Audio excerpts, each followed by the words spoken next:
So hey guys, welcome back to my channel. If you're new, welcome. My name is Lucy. Please hit the subscribe button and stay with us in the family because we'll always have a good time. Now, as you already see by the title, today's video is going to be how to get rid of body acne, back rash, chest acne, rash, and all that stuff. It's kind of how we get right into the video.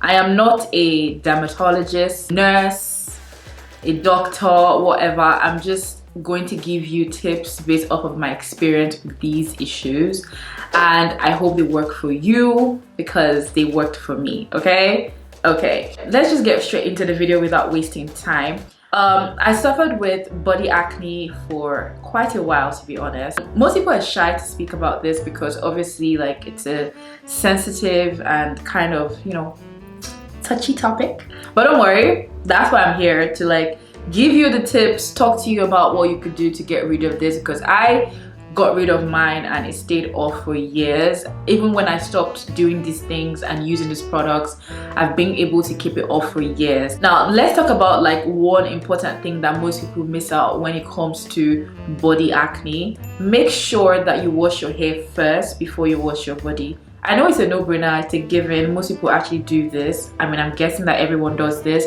but wash your hair first before you wash your body. And when you wash your hair, obviously the regular direction that the water flows whenever you're washing your hair is backwards. So you get what I mean? So if you wash your hair after you've already washed your body, most likely you wouldn't have to wash your body again. So you just rinse it off and you think you're clean, but no, you're leaving shampoo and conditioner your back, okay? You're leaving that there, and that could actually store up as bacteria on the long run, which could cause the rash and acne and all that stuff. First thing I did to better my situation was, at the time I switched out my shower gel and soap in general. So what you use to wash your body is very important as well. At that time, I just completely stopped using anything scented. I used strictly African black soap, and if I didn't have African black soap, I was waiting for it to ship out to me, I would use an unscented or a natural soap.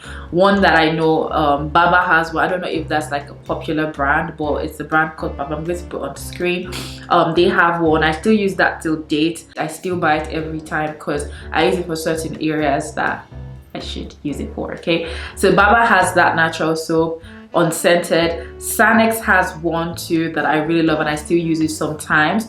And also they have one from Uriage, quite on the pricey side for a shower gel, but works absolutely well. And I also use that for other areas on my body as well. And I know that it's a popular one. Dr. Bronner's have like really lovely natural soaps. Another thing that really helps my body at the time, because in as much as I had back acne and that was like my focus, I also had like rash around my thighs, so I had to deal with that as well. Like, so I didn't have chest acne, but to be honest, if I did, all of these steps would be the exact same to get rid of those, because the same step I used for my back was same I used for my thighs, and it worked perfect.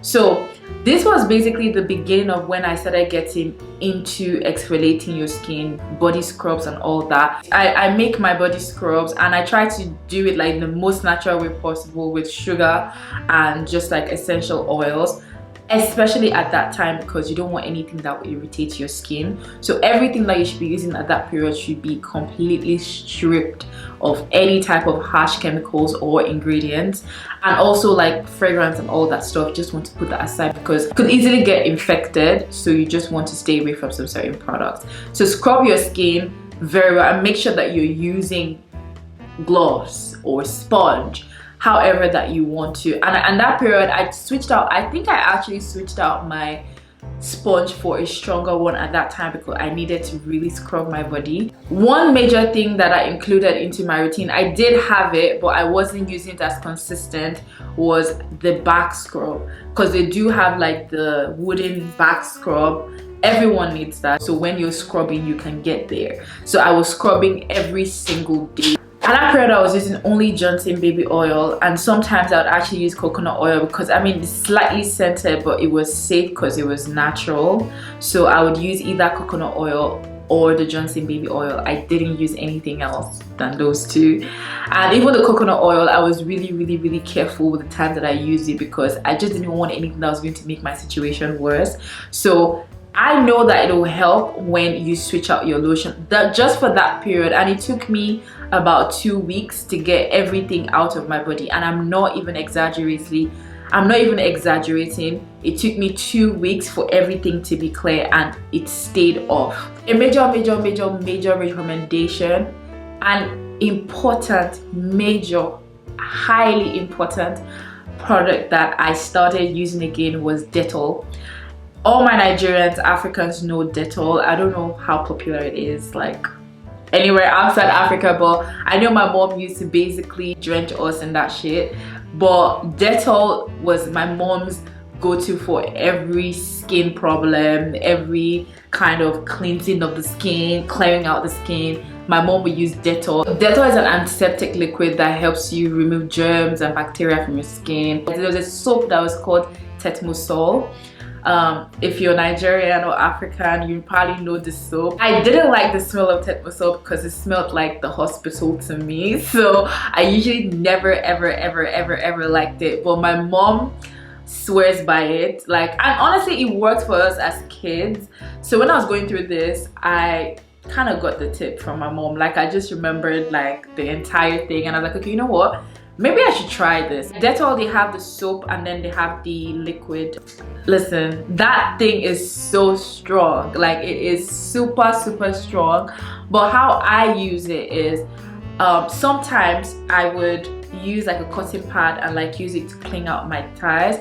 And just because I couldn't reach my back, for my back, what I would do is I would get a bowl and then I would mix that thing with water because it is so strong it can burn your skin. I mean, I'm exaggerating, not exactly like burn your skin, but you could get that sting or that cooling effect. This is a magical product that honestly would work wonders when you have this type of skin issues on your body. And also, like, I don't like how Dettol makes your skin feel slimy, so I like to mix it with water. So I would bathe with it sometimes or rinse my body out with it when I am done showering. Now for Tetmosol, honestly I would recommend Tetmosol. I would try and leave links. Another magic product that is not really magic, because honestly Nigerians, if you're watching this, or if you're just African and you're watching this, you might know this product. It's the medicated mentholated dustin powder. Okay, like